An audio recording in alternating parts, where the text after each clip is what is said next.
ball, to do some things. I mean, it shouldn't have come down to what it did at the very end if we do those things, but honestly though, it's just one of those things where if you do those things, if you execute, play discipline, in a couple situations in the red zone,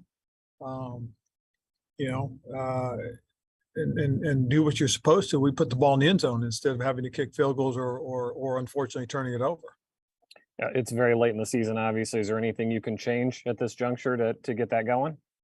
I think it's just really going out, continuing to do what we do, go out and make sure we are executing and not missing opportunities. That's the biggest thing that stood out in that game. I also do want to say, you got to give credit to the Giants. They came out, they did some things that really gave them an opportunity to be successful yesterday, and they did enough. Ron, Brian Robinson had a handful of big runs. I think he had like 4 for over 10 yards of his 12 runs. Would you have liked to see him get more touches, especially late in the game? Well, I think you'd like to be able to do what you want to do a little bit more freely. Unfortunately, the circumstances did dictate, some other things. But yeah, I would have loved to continue to see if we could have fed him, especially if we could have taken advantage of scoring in the red zone, because then the game would have been closer. It would have called for something like that where we could have handled the ball. But I do most certainly think that's part of our winning formula, and that is to be able to run the ball successfully, because it validates your play action. It validates bootlegs. It validates nakeds and keepers and stuff like that. So, that's something that we got to continue to focus on and stay focused on it.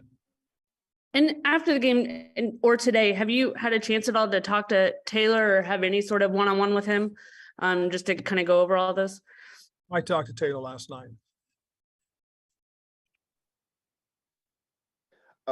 Ron, to sort of follow up on a little bit of that, at this point into the season, I'm curious, what do you see as your offensive identity? Because you do have the power running with Robinson, you have the receivers. What is the identity of this offense right now?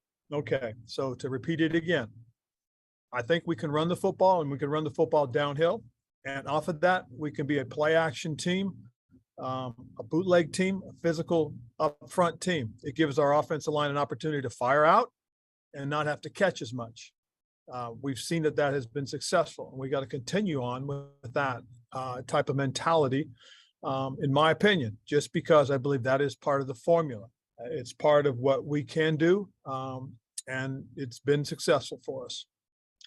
And part of the appeal with Taylor is his mobility, of course, and with to avoid pass rushers, extend plays, etc. The Giants were able to get to him, though, a fair amount. Has that something changed with that regard, or is it?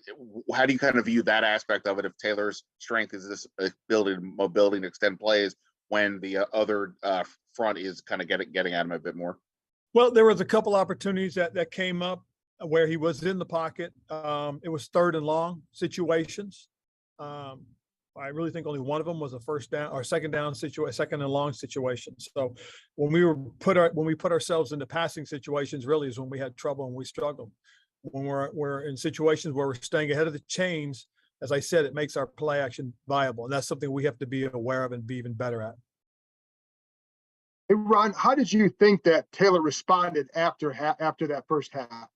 Oh, I thought he responded very well. I mean, we continued to move the ball up and down the field. Again, we just, and I think you wrote it, we have to be aware of our ball security.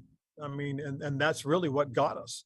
The first one, he got blindsided, but the second one down in the red zone, you're looking to escape. You got 2 hands on the ball. 2 hands have to remain on the ball and protect it to the ground. And that's the truth.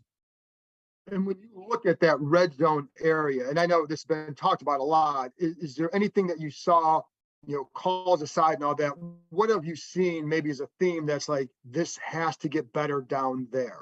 Well, I think part of it is, again, we have to not be in situations where you feel you have to throw the ball.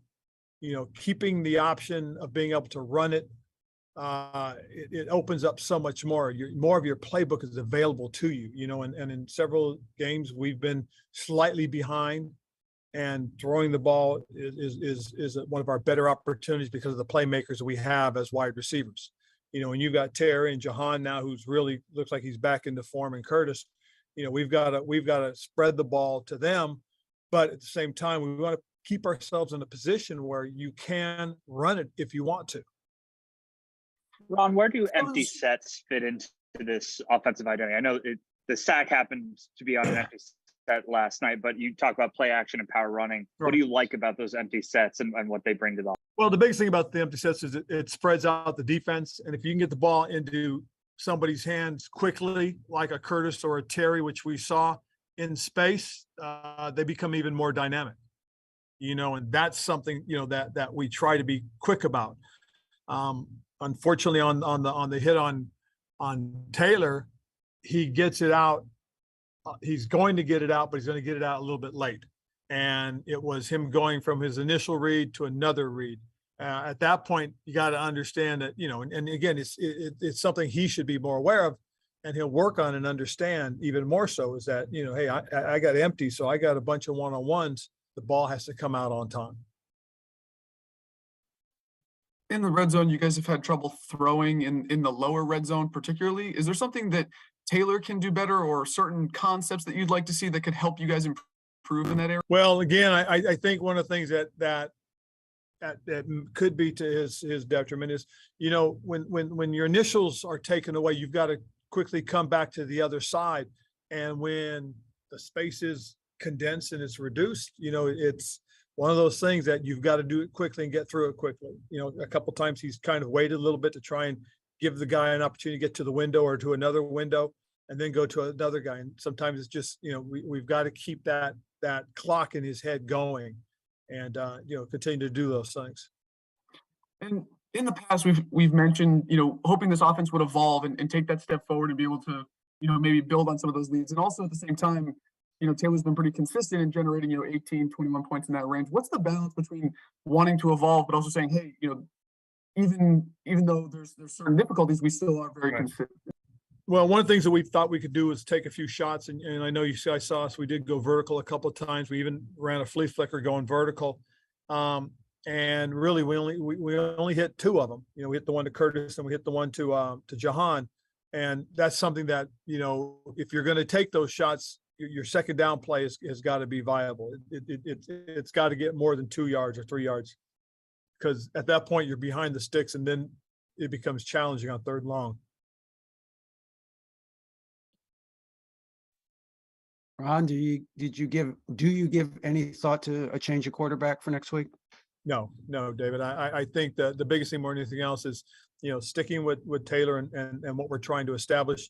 And it is something though that obviously is talked about obviously out there. And it is something that, to be quite frank, as I do have to think about at some point. But if we can if we can get back on track and play the way we've played and do things that we've done, then we'll stick with where we are. Until then, I will do that. The body of work during Taylor's streak, it's been pretty consistent in terms of what he's been able to produce. Right. Is his skill set going into the San Francisco game especially relevant, given their pass rush, given their ability to kind of collapse? Well, that's one of the things too. And again, if we can run the ball successfully and do a few other things, it will offset some of the things that they do and do well. We've got to be able to handle that up front, which I think we can.